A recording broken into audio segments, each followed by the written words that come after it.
ఓం మహాగణాధిపతయే నమః. ఓం గురుభ్యో నమః. ఓం శ్రీమాత్రే నమః. అరుణాం కరుణాతరంగితాక్షీం ధృతపాశాంకుశపుష్పబాణచాపాం అనిమాదిభిరావృతాం మయూకైః అహమిత్యేవ విభావయే భవానీ. శ్రీమాత్రే నమః. ప్రేక్షకులకి ఆ లలితాంబిక అమ్మవారి యొక్క అనుగ్రహం పరిపూర్ణంగా కలగాలని స్ఫూర్తిగా కోరుకుంటూ మనం ఈరోజు ప్రాపర్టీ విషయం, అంటే ఒక జాతకుడు తను స్వయంగా సంపాదించుకునే ప్రాపర్టీ యోగం ఎలా ఉంది, అసలు ఏ గ్రహాలు బలపడాలి స్వయంగా సంపాదించుకోవాలంటే. ఇక రెండవది ఏంటంటే తండ్రి ద్వారా వస్తుంది ఒక్కోసారి, అంటే తండ్రి యొక్క ఆస్తి జీవుడికి వస్తే మంచిదా, అసలు తీసుకుంటే మంచిదా కాదా, అసలు వస్తుందా లేదా అనేటువంటిది. కొన్నిసార్లు తాతగారిది, మరి కొన్నిసార్లు తల్లి యొక్క తండ్రిది లేదా తండ్రి యొక్క తండ్రిది తాత విషయంలో చూసుకుంటే. అదేవిధంగా ఒక్కోసారి అన్నయ్య నుంచి కానీ అలా కూడా వస్తూ ఉంటాయి. కొంతమందికి ఇద్దరు కలిసి ఏదైనా వ్యాపారం చేశారు, అప్పుడు అతను వ్యాపార లాభాలు వచ్చాయని ఇంకోటి ఏదైనా కారణాలు కొంతమంది ఇష్టంతో ఇస్తూ ఉంటారు. అలాగా సిబ్లింగ్ యొక్క ప్రాపర్టీ వచ్చే యోగం ఉందా లేదా అనేటువంటిది కూడా ఉంటుంది మన జన్మజాతకంలో. అదేవిధంగా పిల్లనిచ్చినటువంటి మామయ్యది, లేదా ఒక్కొక్కసారి అమ్మాయికే మామయ్య ఆస్తి వచ్చే ఛాన్సెస్ ఉంటాయి. ఆ రకంగా ఎలా ఉంది. అదేవిధంగా గవర్నమెంట్ లీజు ద్వారా వస్తాయి కొన్నిసార్లు. 99 yearsకి లీజ్ వచ్చిందండి ప్రాపర్టీ అంటుంటారు. అవన్నీ కూడా అసలు ఎలా చూడాలి జన్మజాతకంలో. ఇవి ఎందుకు చూడాలి అంటే ఒక్కొక్కసారి ఆ ప్రాపర్టీస్ తీసుకోవడం వల్ల ఇబ్బంది ఉంటుంది, కొన్నిసార్లు ఆ ప్రాపర్టీస్ వల్ల వాళ్ళకి ఎదుగుదల ఉంటుంది.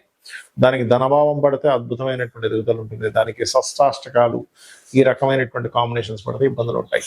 ఒక్కొక్క లగ్నానికి ఆ లగ్నరీత్యా వాళ్ళకి ఏ అధిపతి అవుతాడు, దాని పరంగా వాళ్ళు ఎలా చూసుకోవాలి, ఉందా లేదా అని ఎలా కనుక్కోవాలి అనేటువంటి విషయాలు చెప్తుంది నేనైనప్పటికీ కూడా చెప్పిస్తుంది సాక్షాత్ లలిత అమ్మవారిగా భావిస్తూ ఒక్కొక్క లగ్నం గురించి మనం తెలుసుకుందాం. వృషభ లగ్నము, వృషభ రాశి. వృషభం వారికి న్యాచురల్ తత్వం ఏమిటంటే వాళ్ళకి ఓపిక ఎక్కువగా ఉంటుంది. అయితే మీరు ప్రాపర్టీ కొనుగోలు, ఓన్గా ప్రాపర్టీ కొనుగోలు చేయాలి అంటే మీకు ఎప్పుడైనా సరే సన్ బాగుండాలి, గుర్తుపెట్టుకోండి. చతుర్థ భావాధిపతి బాగున్నాడు, మూడో అధిపతితో కనెక్టివిటీ ఉండి చతుర్థ భావాధిపతి వీక్షిస్తున్నా, లేకపోతే కలిసి ఉన్నా, లేకపోతే ఇంకొక మూడో గ్రహం 3-4 అధిపతుల్ని కలిపినా ఖచ్చితంగా ఓన్గా కొనుక్కుంటారు ఆ యొక్క మహాదశ అంతర్దశలో.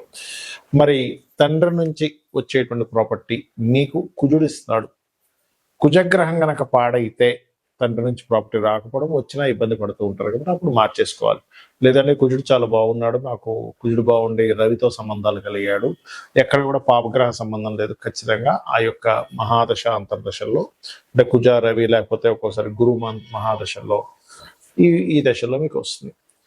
ఒక్కొక్కసారి తాతగారు ఆస్తి అనేటువంటిది ముఖ్యంగా మీ యొక్క వృషభ లగ్నం వారికి అష్టమ స్థానాధిపతి, అంటే గురువు ఇవ్వాలి. గురువు కనుక పాడయ్యాడా తాతగారు ఆస్తి తీసుకోకూడదు, అది అమ్మేసి ఇంకోటి తీసుకోవాలి.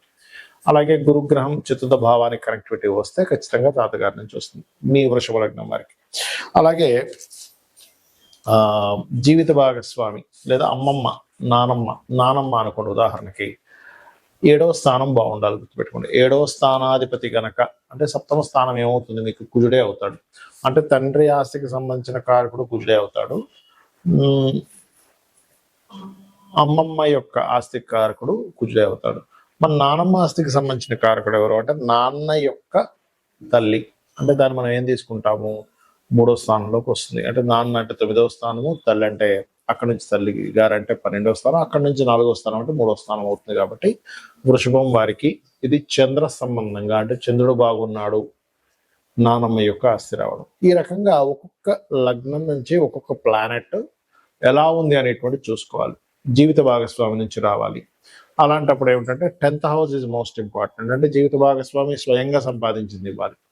లేదంటే జీవిత భాగస్వామి యొక్క తండ్రి అంటే మామయ్య వరుస నుంచి రావాలి అనుకోండి. ఉదాహరణకి ఇక్కడ 2 రకాలు, మేనమామ, మామయ్య. మేనమామ అనుకోండి 9వ స్థానం, అంటే మేనమామ ఎప్పుడు ప్రామిస్ చేశారు, ఆయనకి రావాల్సింది మేనమామ దగ్గర ఉంది ప్రాపర్టీ. 9వ స్థానం బాగుంటే, వృషభ లగ్నం వారికి శని బాగుంటే ఖచ్చితంగా బాగుంటుంది. లేదండి అలా కాదు, వృషభ లగ్నానికి ముఖ్యంగా భార్య లేదా భర్త యొక్క ప్రాపర్టీ రావాలి, అది ఎక్కడో ఇరుక్కుపోయింది అన్నప్పుడు శుక్రుడికి సంబంధించిన బలం తగ్గిందని అర్థం అనమాట. అలాగే సిబ్లింగ్స్ నుంచి ప్రాపర్టీ ఏదైనా అని అన్నప్పుడు ఇక్కడ ప్రధానంగా ఇది కూడా శుక్రుడే తీసుకోవాలి. కాబట్టి ఇక్కడ ఈ ప్లానెట్ కనుక పాడైతే మీకు రావాల్సింది ఇరుక్కుల్లో పడుతుంది. లేదా బాగుంటే కనుక ఖచ్చితంగా వస్తుంది. అయితే ఏ ప్లానెట్ అయితే పాడైందో ఆ ప్లానెట్కి సంబంధించినటువంటి రెమెడీ చేసుకోవడం ద్వారా మీరు బయటపడడం జరుగుతుంది.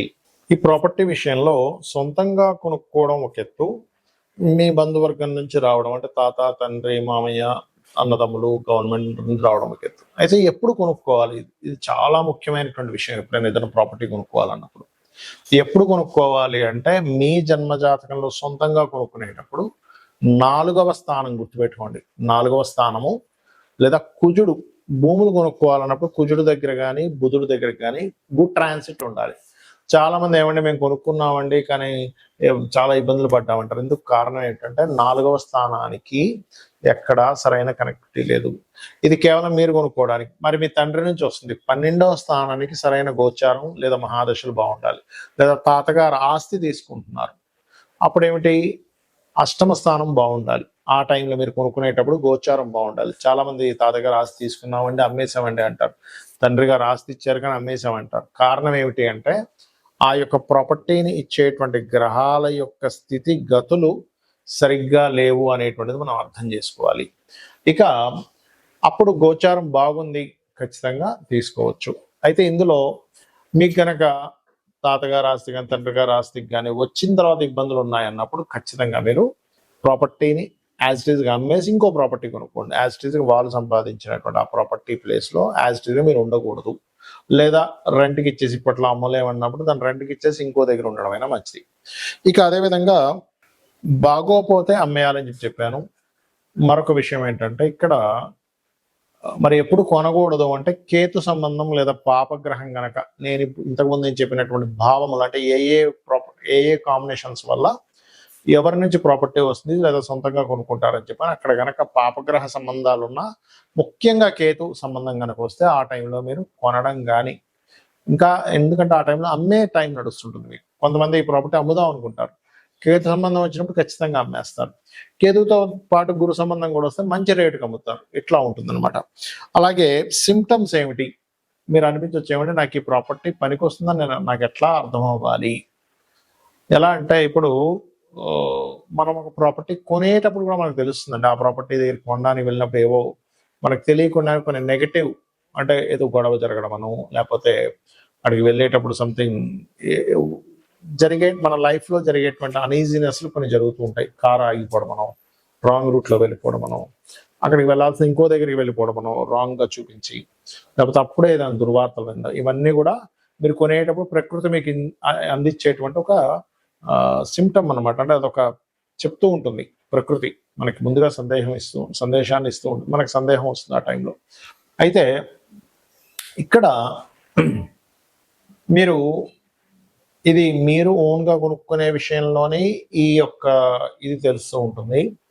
లేదా ఆ ఫలానా తాతగారో, మామయ్యో, అమ్మమ్మో, నానమ్మో, సిబ్లింగ్ సంబంధించిన ఇంట్లోకి వెళ్ళినప్పటి నుంచి మీకు బాగోలేదు అంటే, మీరు అర్థం చేసుకోవాల్సింది ఇక్కడ 2 విషయాలు చూసుకోవాలి. ఒకటి, మీకు మహాదశ అంతర్దశలు ఏమైనా ఇబ్బందినిచ్చేటువంటిది ఉందా, అది ముందుగా చెక్ చేసుకోవాలి మీరు. ఇక రెండవ విషయం ఏంటంటే, ఆ ఇంట్లో వాస్తు దోషం ఉండడం వల్ల వచ్చిందా.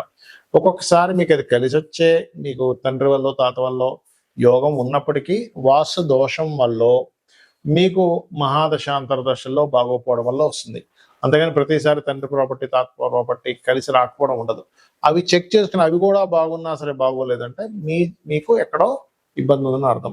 కొంతమందికి జాతకాలు ఉండవు. జాతకాలు లేనప్పుడు వీలైనంత మటుకు అక్కడికి వెళ్ళినప్పటి నుంచి ఇబ్బంది వస్తుంది అన్నప్పుడు దాన్ని రెంట్కి ఇచ్చి ఇంకో దగ్గరికి వెళ్ళడం మంచిది, లేదా అమ్మేసి ఇంకోటి కొనుక్కోవడం మంచిది. ఇక ప్రాపర్టీ పరంగా ఇలా ఉందండి, మేము ఏం చేయాలి? ఇప్పుడు సొంతంగా ప్రాపర్టీ కొనుక్కోవాలన్నా, లేకపోతే ఎవరైనా సరే ఏదైనా ప్రాపర్టీ పొందాలన్నా, ముఖ్యంగా గురు కుజ గ్రహాల దగ్గర దీపారాధన చేస్తూ ఉంటే తొందరగా ప్రాపర్టీ యోగం వస్తుంది ఒకటి. రెండవది, మణిద్వీప వర్ణన ఖచ్చితంగా ప్రాపర్టీ యోగాన్ని, ఏదైనా గృహం కొనుక్కోవాలనే యోగాన్ని కలిగిస్తుంది. సరే, ఇవి ఓకే.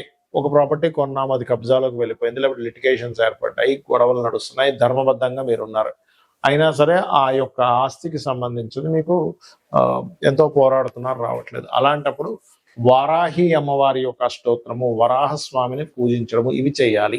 మీకు ఈ రకంగా గనక మీరు చేసినట్లయితే మీకు ఖచ్చితంగా రావాల్సిన ప్రాపర్టీ రావడము, అదేవిధంగా ప్రాపర్టీలో ఏదైనా ఇబ్బందులు ఉన్నా సరే తొలగిపోవడం అనేటువంటిది జరుగుతుంది. కాకపోతే ఇది ఎన్ని రోజులు చేయాలి అంటే ఒక మీకు ప్రాపర్టీ క్లియర్ అయ్యే వరకు ఈ అష్టోత్తరాలు చదువుకోవడం చేయండి. కొనుక్కోవాలన్నా కూడా ఏదైనా ప్రాపర్టీ కొనుక్కోవాలన్నా కూడా ఇందాక నేను చెప్పినట్టుగా గురు కుజ గ్రహాల దగ్గర దీపారాధన రెగ్యులర్గా చేయండి. మంగళవారము గురువారం ఇలా చేసినట్లయితే ఖచ్చితంగా మీకు రావాల్సిన ప్రాపర్టీ వస్తుంది. శ్రీమాత్రే నమః.